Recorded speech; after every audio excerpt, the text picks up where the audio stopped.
Et donc ça, qu'est-ce que c'est? Eh ben, c'est ce qui nous plaît. Ça, c'est ce qui nous plaît. Alors, la petite goutte là après qui coule des fois. Je te dis que des fois t'arrives, t'as injecté énormément d'argent et il n'y a rien qui est sorti quoi. On sent le sourire. Là, pour le coup, voilà, ça va jouer à la conduite, quoi.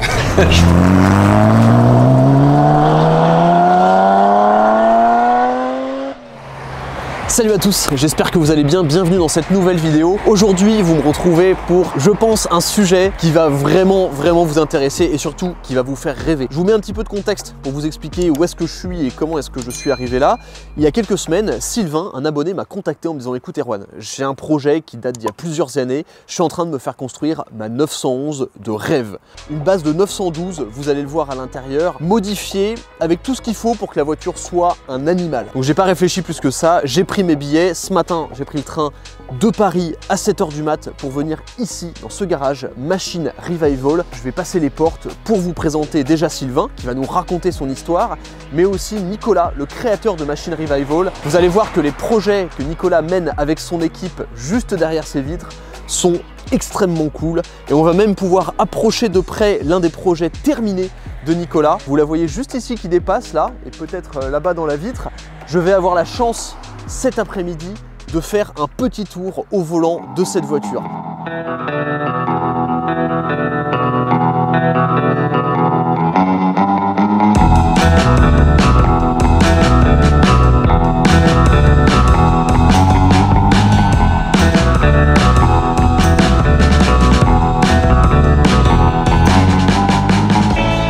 Moi je m'appelle Sylvain et je suis le rédacteur en chef du magazine Vulcan. Et en fait ce projet là il date d'avant Vulcan. D'accord. Le projet de la 911 il date d'avant Vulcan. J'ai acheté la caisse en 2015. Donc il y a ça 7 fait ans. Ouais. À l'époque on s'était rencontré avec Nico, le patron de Machine Revival, parce qu'on avait à peu près créé nos deux sociétés en même temps. C'est la première société que j'ai créée de conseil. D'accord. Avant t'étais Avant j'étais salarié. ouais. Et du coup j'ai anticipé au moment de cette création que je voulais me construire ma 911. Et j'ai consulté Nico qui venait de créer Machine Revival à l'époque, qui habitait à côté de chez moi, pour savoir comment il fallait faire, etc. Et c'est lui qui m'a conseillé et c'est lui qui m'a fait acheter la base en fait. Qui était quoi comme base? Alors la base, au départ, quand on a commencé à travailler un peu sur le projet, je voulais une base un peu atypique, parce qu'au début il faisait beaucoup de backdate sur des 3 litres 2. D'accord. Et moi je voulais quelque chose d'un peu différent. Et j'adorais les looks des 2 litres cup. Donc avec en short wheelbase, en empattement court. Ouais, parce en 912, en 69 ils ont augmenté l'empattement de 5 cm. Et donc la caisse, moi je voulais une caisse d'avant 69. Et donc du coup on s'est rabattu sur une 912 de 68. Et c'était ça, le projet il est parti de là. Ok. Et puis après c'est parti en vrille. T'achètes cette voiture qui était au début en piteux état, on peut le dire. Des trous partout. Il y avait des trous partout, il n'y avait pas de moteur, il n'y avait pas d'intérieur. Et donc la caisse on l'a gardée comme ça pendant 1 an, 2 ans. Et puis il m'a fallu du temps à moi pour rassembler le budget aussi. Parce qu'on parle d'un budget qui est un peu conséquent. Et rassembler toutes les pièces que je voulais. Et en fait, au fur et à mesure des années, on a fait de moins en moins de concessions sur les pièces qu'on voulait, etc. Et donc du coup, on est allé chercher vraiment les meilleures pièces de partout et on a rassemblé le puzzle jusqu'au moment où on est là, où la caisse sort de carrosserie. C'est ce qu'on va voir tout à l'heure. Voilà. Et on va parler des détails un peu parce qu'il y a plein de détails vraiment super sympas sur la voiture. Et le but c'est de faire un engin vraiment unique et incroyable. Et il n'y a que Machine Revival pour faire des trucs pareils. J'ai eu la chance de pouvoir à un moment donné bien gagner ma vie en étant indépendant, en faisant du conseil. Je faisais du conseil en informatique. Ça m'a permis d'insérer le budget dans ce projet-là, sachant que ça m'a pas empêché de pouvoir m'acheter d'autres voitures à côté. Et on verra sur le magazine, il y a l'Ariel et tout, on pourra en reparler. Ouais, notamment t'as une Ariel Atom. Et à côté de ça, ça m'a permis d'injecter de l'argent dans ce projet petit à petit, année après année, jusqu'à aboutir. Alors après il y a des éléments de risque aussi parce qu'à un moment donné j'ai commencé à paniquer, je me suis rendu compte que j'avais mis 100 000 € de budget dans un truc qui n'existait pas quoi, avec des pièces un peu partout, disséminées dans faut avoir la vision. Ouais, c'est ça, disséminées dans des containers à droite à gauche. Et quand tu cherches des pièces c'est compliqué à trouver, hein. Les pièces de Porsche comme ça, de Porsche AR machin, c'est très compliqué à trouver. Donc rien que le fait de faire le sourcing, etc. Parce que c'est moi qui rassemblais un peu toutes les pièces. D'accord, ok. Ça faisait partie du truc aussi pour essayer de limiter un peu le budget. C'est moi qui me suis occupé de tout, comme c'était des choses très spécifiques, d'acheter les pièces à droite et à gauche et de les rassembler, de les faire livrer. Okay. C'est un peu compliqué. Et après j'ai travaillé avec des super partenaires, donc on est entre de bonnes mains quoi. On va parler des détails plus techniques de la voiture en elle-même, du moteur, du cahier des charges quand on va la débâcher. C'est ça. Parce qu'il y a toute la carrosserie là qui est bâchée. On a vu les pièces de carrosserie qui sont encore belles, les peintes, etc. On n'a pas vu la carrosserie, donc toi non plus. Donc ça c'est cool. Juste avant qu'on s'intéresse à la bagnole, j'aimerais qu'on parle de ton magazine, Vulcan Mag. Oui, Vulcan Magazine. C'est quoi le projet derrière? C'est un nouveau magazine qu'on a démarré en mars 2021 et on a fait une saison déjà. Ok. Et en fait, le principe du magazine, il est double. c'est de faire le magazine qui moi me faisait rêver. Ok. C'est-à-dire qu'on va parler que d'un modèle dans un numéro par exemple. Un numéro complet pour un modèle. Un modèle. Avec du road trip, avec de l'essai routier, on essaie de faire du tourisme de circuit, on essaie d'aller sur des circuits un peu loin. Ok, cool. Que les gens n'ont pas l'habitude de voir. Puis moi je suis moniteur aussi de pilotage, donc du coup j'ai mis beaucoup de pilotage dedans, plus de technique, on parle un peu plus d'argent aussi. Okay. Donc on aborde des sujets qui sont un peu pas moyennement abordés par la presse traditionnelle. C'est plus la vie réelle finalement, ouais, c'est plus la voiture dans son ensemble, plus que la voiture sur un essai à un moment donné. Souvent les voitures on les a pour longtemps aussi, on les a pour 3-4 mois, on peut se permettre de faire plein de choses avec. D'accord, ok, c'est super intéressant. On a plusieurs exemplaires là, j'ai mis l'Alpine au-dessus, hein. Ouais. Tu m'en voudras pas, j'adore cette caisse, bon, voilà, les gens le savent. C'est sûr que si tu fais un magazine complet, puis il y a des pages, hein, faut pas croire, c'est pas 3 pages, non. Sur un modèle, t'es sûr que t'as terminé le magazine, tu sais tout en fait. Oui. Donc ça c'est cool, tu peux aller vraiment dans la profondeur. Pas trop au sérieux quoi, on n'est pas là pour se prendre au sérieux. Donc ouais, c'est ce que j'aime bien. Ouais, moi j'aime bien parce que dans les gros titres, quand je l'ai feuilleté tout à l'heure, il y a de la punchline. Tu sais, c'est un peu catchy, c'est un peu nouveau en fait. Je pense que si moi en tout cas d'un point de vue de lecteur, ça sort un peu des clous de la presse traditionnelle. On a pris tout ce qu'on aimait dans la presse traditionnelle et surtout on a dégagé tout ce qu'on n'aimait pas quoi. Et donc du coup on garde que l'essentiel. Et d'ailleurs le produit est assez simple. Très, ouais, mais c'est appréciable. Le design est simple, on essaie de faire quelque chose de simple mais d'efficace. Un peu comme la 911 en fait. Ouais. Ça, t'as vu la transition un peu? C'est mon métier, je suis professionnel. Wow. C'est simple sur le papier mais en réalité c'est plus compliqué à faire, mais c'est compliqué de faire des choses simples. C'est vrai ça. Ça part en truc philosophique là.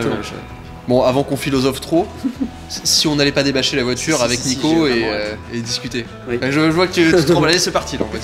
Sylvain, Nico, t'es le gérant du garage, merci de nous accueillir. Avec plaisir. Alors déjà, juste une question, pourquoi est-ce que ça a pris autant de temps de faire la 911 de Sylvain? Parce que j'imagine que tous les projets prennent pas 7 ans à faire chez toi quand même. Non, on est globalement sur environ 12 mois par projet, ça dépend de la complexité du projet, mais c'est plus ça nos ratios. Et là, en l'occurrence, c'est Sylvain qui est un client complexe. C'est ça. Non, il y avait un cahier des charges assez spécifique avec des critères qui du coup sortent un petit peu, on va dire, des choses communes qui sont souvent... évidemment lié à l'esthétique, et là on avait un cahier des charges où il y avait une partie technique importante. Ok. Et du coup le challenge il était sur un autre aspect qui était du coup d'arriver à assembler tout ça sur ce type de voiture et d'en faire un véhicule performant. Et ben écoute, je te propose de débâcher la bête. On va voir, hein. Avec Sylvain, je le rappelle qu'il la découvre en même temps.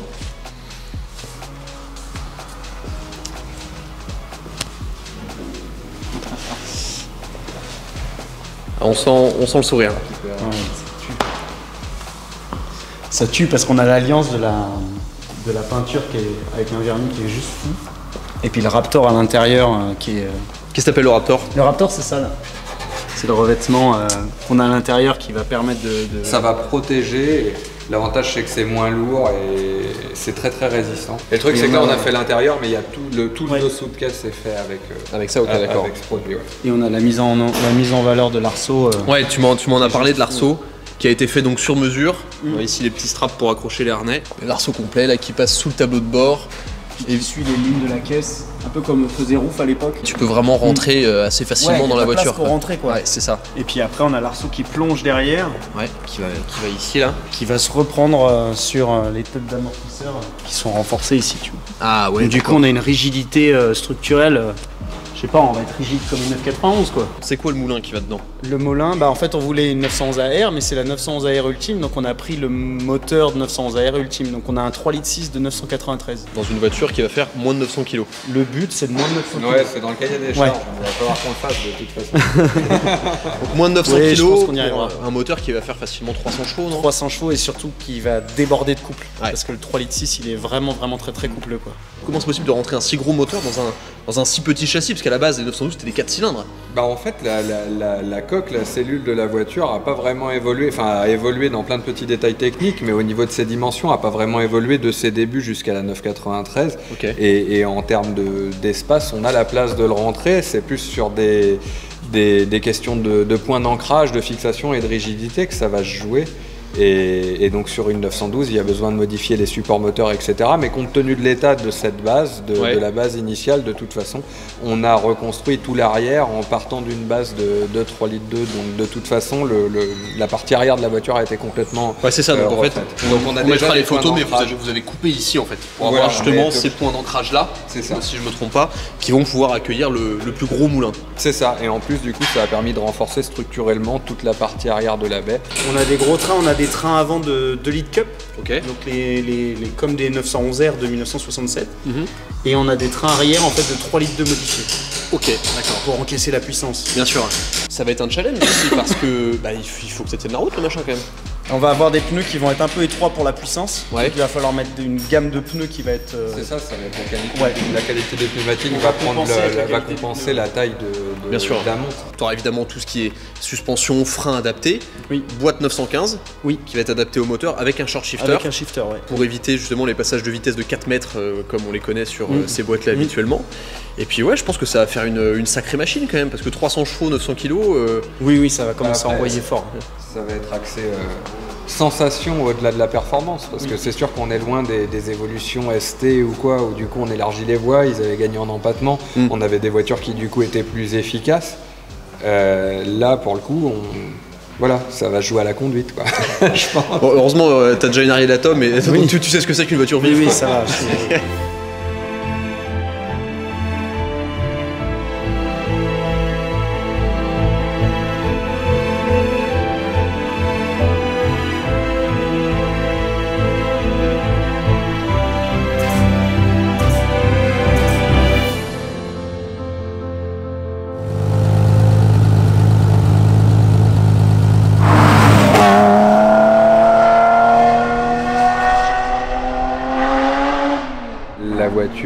C'est MR17, Godsend d'Amérique, et ça vient de l'œuvre de Nietzsche, le philosophe, qui avait fait le Crépuscule des idoles en fait. Et on était parti de ça avec les deux aspects, l'aspect plus philosophique avec le côté idole et le monument de la 911, et le côté crépuscule, à savoir est-ce qu'on débat du fait que le fait de la retravailler à outrance, de la transformer, ce soit l'entretenir ou au contraire ce soit signe de la fin de l'idole. Et après il y avait aussi le côté purement artistique où dans le crépuscule on trouve tout un tas de couleurs qu'on n'a ni la nuit ni le jour, et en fait tout ce qui compose la voiture, à savoir le bleu pétrole qui du coup va vachement jouer avec les lumières, avec justement va donner beaucoup de contraste, et l'intérieur framboise là qui est aussi une des couleurs qu'on peut avoir dans le coucher de soleil au crépuscule. Ça a donné la thématique de couleur aussi de la voiture.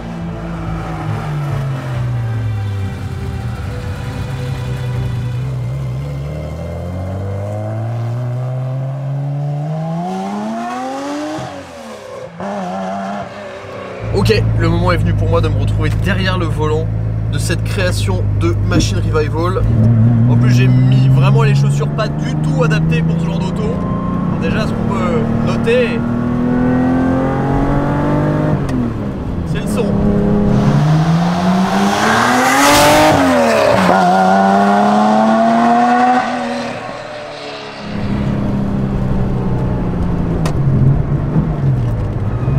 Le talon de pointe avec mes godasses, c'est vraiment la pire idée.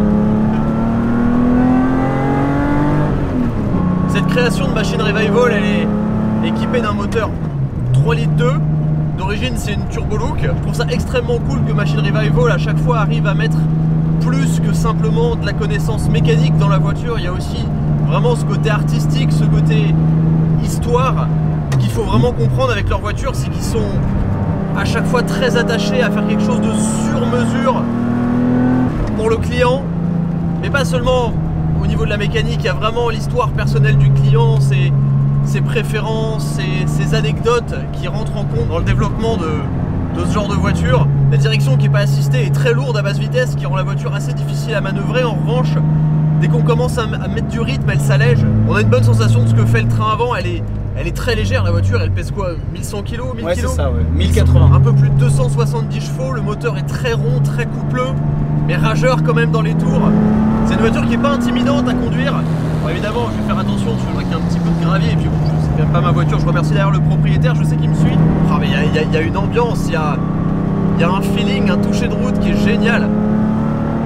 Et quand on sait que cette voiture est unique, forcément ça rajoute énormément à l'expérience, surtout là dans les hauteurs lyonnaises.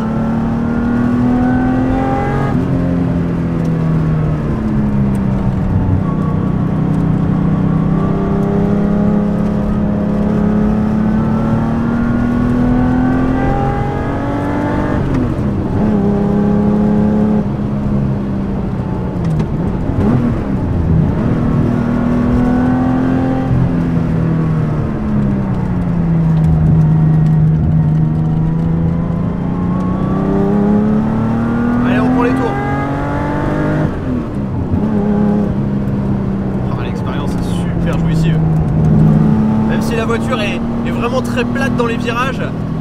On a ce comportement de 911 où il faut charger l'avant, on sent qu'il y a du poids derrière. Train avant qui peut parfois être un petit peu léger. Fait d'ailleurs assez exceptionnel sur cette voiture, je ne le savais pas avant de voir ce petit écran. Les suspensions sont adaptatives. Donc en fait on peut régler exactement la dureté des amortisseurs, etc. Le comportement voulu sur la voiture. C'est vrai que ces voitures évidemment c'est des créations qui ont un certain prix, mais quand on s'imagine que en tant que propriétaire, on a vraiment une voiture unique à son image, exactement comme on l'a dessinée. Ça rajoute quand même énormément à l'expérience de conduite et je pense à l'expérience de propriété de cette voiture.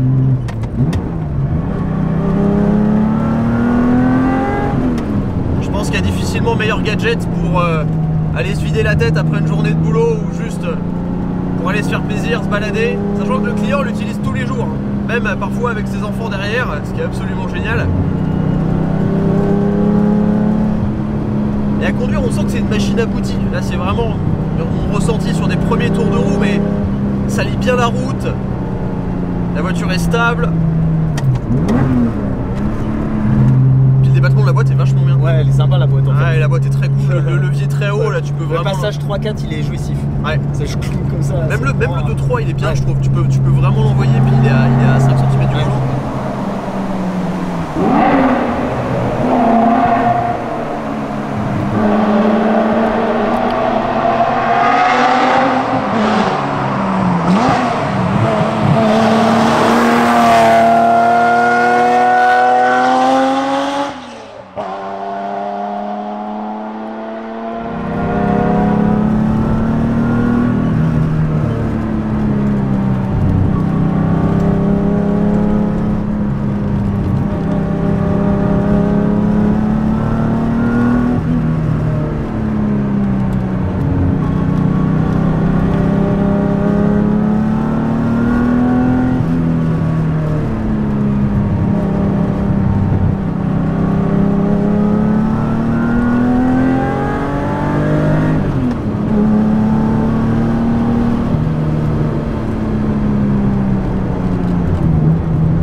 Il y a des voitures, exactement comme la 911 de Sylvain, où c'est les clients qui apportent leurs idées, même parfois leur base oui. de voiture, etc. Mais il y a aussi des projets que vous faites vous-même.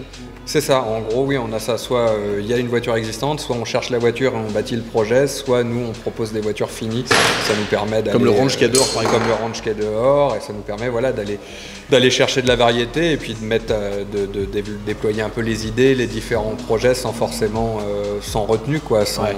On fait ce qui nous plaît. Et donc ça, qu'est-ce que c'est? Eh ben, c'est ce qui nous plaît. Ça, c'est ce qui nous plaît. Alors, ça se voit pas, je vais retourner la caméra, mais j'ai le sourire aussi. Parce que donc c'est une base de 308. Donc, en fait, voilà, là, c'est clairement, on réalise des rêves de gosse. Donc, on est parti d'une base de 308 pour la ligne, clairement. Ouais. Parce que bon, c'est beau, la ligne de 308, ça de la gueule. Et puis derrière, on s'est dit, bah oui, moteur transversal, ça nous plaisait pas trop, donc qu'est-ce qu'on peut faire pour vraiment aussi avoir la partie technique qui vienne un petit peu nous faire rêver. Et bon, bah là, clairement, on n'était plus génération 355 pour la sonorité, pour le dynamisme, enfin voilà, les performances. Bah, on s'est dit, du coup, pourquoi pas, on a pris une 308, on a pris une 355, et en fait, on a adapté tous les éléments de châssis et la mécanique de la 355. On est venu... c'est un moteur de 355. C'est 355 en longitudinal. Bah là, tout est un peu en mode... on met en place. Mais voilà, là, il y a toute la partie arrière, moteur, châssis, train, 355. Ok. On a fait la même démarche à l'avant pour pouvoir récupérer la direction crémaillère, enfin les suspensions, tout. Enfin voilà, avoir vraiment tout le système de la 355. Donc techniquement... on est sur une 355, esthétiquement on est sur une 308, puis du coup avec les optimisations châssis, arceaux, etc., gain de poids et les petites transformations, voilà, pour lui donner, pour la muscler un petit peu. Les petites ailes, là, elles ont quelques centimètres de plus. Voilà, bah, de toute façon il y avait une réalité puisque les voies de la 355 d'origine sont plus larges, donc il fallait de toute façon aller chercher en largeur. Et puis voilà, de toute façon, il faut aussi adapter la voiture aux performances qu'elle va avoir. Donc bien sûr. On est en train de finir les montages à blanc, de valider toutes les contraintes techniques, et puis après on va pouvoir tranquillement basculer en carrosserie. Trop cool. Fin de journée chez Machine Revival. Dans à peu près 1 heure, j'ai mon train pour retourner à Paris, m'occuper de mes lapins. C'était vraiment une journée extraordinaire, j'espère que ça vous a plu de découvrir un peu ce projet, puis ce garage que je découvrais en même temps que vous. Super accueil de la part de Nicolas. Si vous avez un projet de vous faire la 911 de vos rêves, n'hésitez pas à le contacter, c'est petit moment de pub gratuit. Pensez au magazine de Sylvain, Vulcan Mag. Et pour reparler un petit peu de la voiture, ce que j'adore, c'est qu'on sent que le produit est fini. C'est pas seulement une belle voiture, parce que c'est facile, entre guillemets, de faire une belle voiture, mais faire une voiture qui se conduit et qui se pilote vraiment bien, c'est vraiment une autre paire de manches. Et là, sur l'essai assez court que j'ai pu faire de cette voiture, c'est dynamique, il n'y a pas de prise de roulis, on sent que le châssis est vraiment bien mis au point, que tout est bien homogène, la position de conduite est top. Après, en termes de configuration, je ne suis pas forcément fan de celle-ci, je ne suis pas fan de la couleur des sièges, j'aime pas trop le volant, j'aime pas trop la couleur du feutre à l'intérieur, ni même la matière du feutre, mais franchement, des voitures comme ça, j'en ai vu. Et les finitions sont belles, la voiture fait envie, la voiture est désirable, et puis il ne faut pas oublier que là c'est un client qui l'a faite vraiment selon son propre cahier des charges, donc c'est une voiture unique. Mais j'ai vraiment envie d'en découvrir plus sur ce garage et sur cet univers un petit peu du custom, du resto mode, on peut appeler ça comme on veut. Donc si jamais ça vous intéresse, n'hésitez pas à me le dire dans les commentaires, dites-moi ce que vous avez pensé de la vidéo et de ce format un petit peu différent. Je vous avais dit qu'on irait voir plein de choses cette année, on commence fort, parce que là c'est vraiment un moment très cool, je suis très content d'avoir découvert ça aujourd'hui. Merci d'avoir regardé, à très vite sur The Glove Driver. Ciao.